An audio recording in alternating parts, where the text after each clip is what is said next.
सुप्रभात।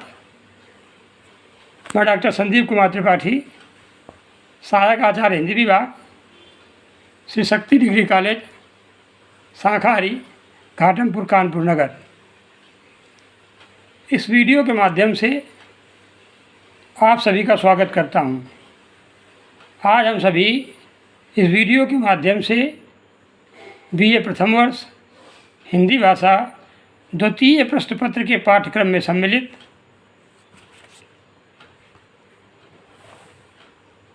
लिंग विधान और कारक प्रयोग के अंतर्गत अधिकरण कारक और संबोधन कारक पर चर्चा कर अध्ययन करेंगे।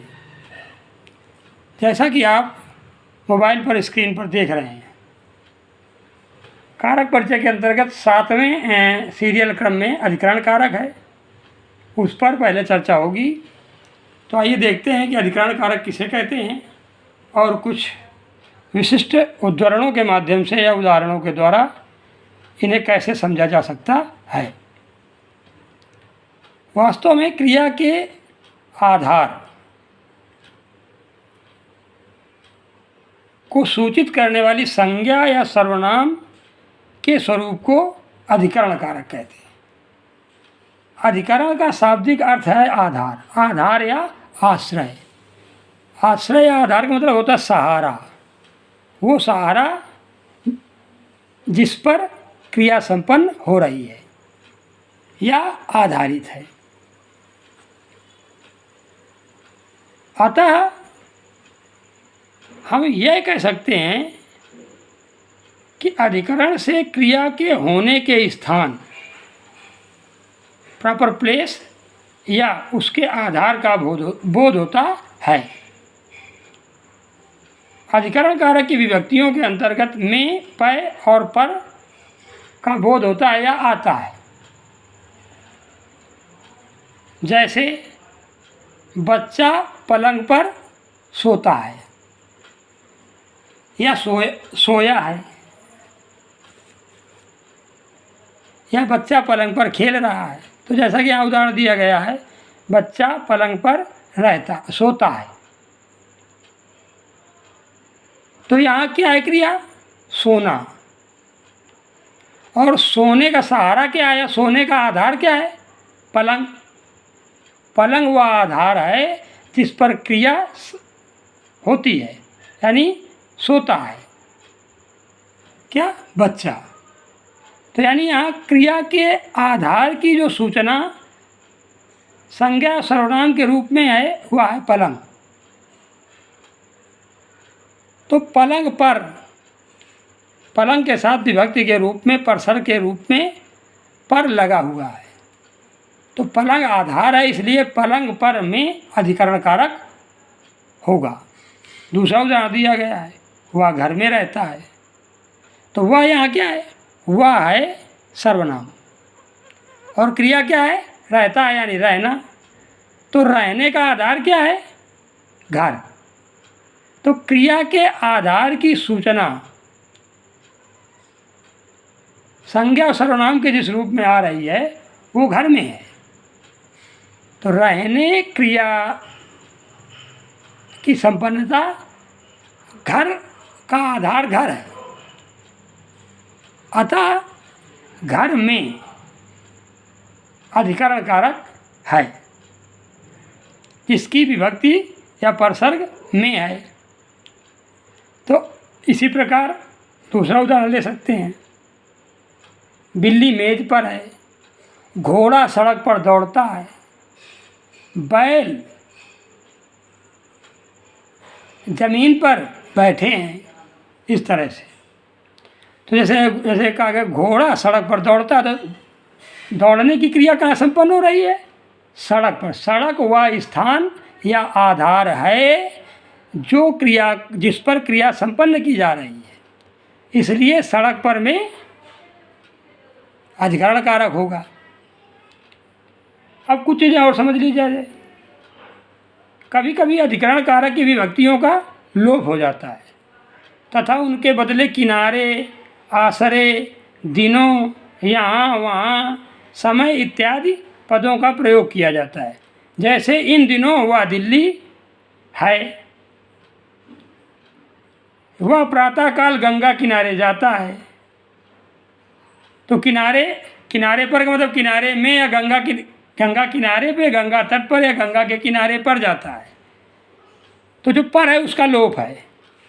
भिखारी द्वार द्वार भीख मांगता है। तो यहाँ द्वार द्वार पर, यहाँ क्रिया हो गई मांगना, और मांगने का आधार क्या है? द्वार द्वार पर। तो यहाँ पर का लोप है। चंदा के लिए हम दरवाजे दरवाजे गए, यानी दरवाजे दरवाजे पर। तो दरवाजे दरवाजे पर अधिकरण कारक की सूचना दे रहा। जिस समय वे गा रहे थे उस समय मैं सोया था, उस समय नाटक होने वाला था। इस टाइप के आपको बहुत सारे उदाहरण मिल जाएंगे जहाँ विभक्तियों का या प्रसर्गों का लोप रहता है। कभी कभार में के अर्थ में पर का और पर के अर्थ में में का प्रयोग किया जाता है। जैसे उनके घर पर 2 व्यक्ति हैं, अब हम ये कहते हैं कि उनके घर में 2 व्यक्ति हैं, या उनके घर में बैल नहीं हैं, उनके खेतों में बाजरा नहीं है। इस टाइप से डोंगी जल में तैर रही थी, जल में हो कह दो चाहे जल पर तैर रही थी। तो इस प्रकार कभी कभार में के स्थान पर और पर के स्थान पर में का भी प्रयोग अधिकरण कारक में कर दिया जाता है। तो यह तो हुई अधिकरण कारक की बात या चर्चा। अब आइए देखते हैं संबोधन कारक किसे कहते हैं और उसे उदाहरणों के द्वारा कैसे समझा जा सकता है। वस्तुतः संज्ञा के जिस रूप से किसी को बुलाने या पुकारने का भाव प्रकट होता है उसे संबंध कारक कहते हैं। संबोधन कारक की कोई विभक्ति नहीं होती, इसके चिन्ह हैं हे, अरे, रे, अजी, अहो आदि। लेकिन इनकी एक विशेषता है कि ये जितने भी पद हैं या चिन्ह हैं ये संज्ञा के पहले प्रयोग किए जाते हैं। जैसे हे भगवान मुझे बचाओ, तो मुझे शब्द इसमें संज्ञा है, अरे सर्वनाम है, तो संज्ञा सर्वनाम के पहले प्रयोग किया गया संबोधन का चिन्ह। हे भगवान संबोधन लग जाएगा, और उसके बाद है मुझे सर्वनाम, तो उसके पहले चिन्ह लग जाएगा। अरे राम जरा इधर आना, अजी सोहन तुम कहाँ जा रहे हो। इन वाक्यों में हे भगवान, अरे राम तथा अजी सोहन से पुकारने का भी संबोधित करने का भाव स्पष्ट होता है, अतः ये सभी संबोधन कारक हैं। तो यह तो हुई अधिकरण कारक और संबोधन कारक पर चर्चा।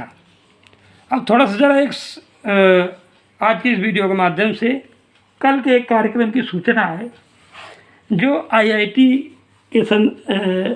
के पूर्व प्रोफेसर एस.सी. वर्मा जी के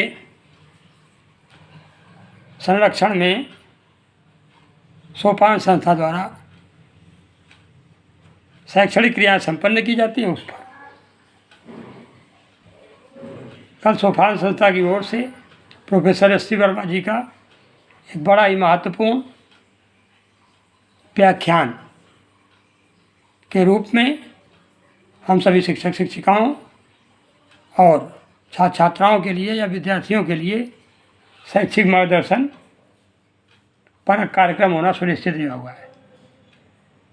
संभवतः उसकी टाइमिंग है, उसका समय 3 बजे के आसपास है।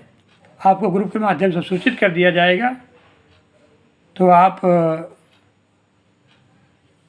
इस कोरोना कालीन समय का सदुपयोग करते हुए इस सदी के महान भारतीय विद्वान और आईआईटी के आईआईटी के वर्तमान स्तंभ के रूप में प्रोफेसर वर्मा सर के शैक्षणिक मार्गदर्शन का लाभ लेकर अपने भविष्य में शैक्षिक व्यक्तित्व की दृष्टि से लाभ प्राप्त करें। धन्यवाद।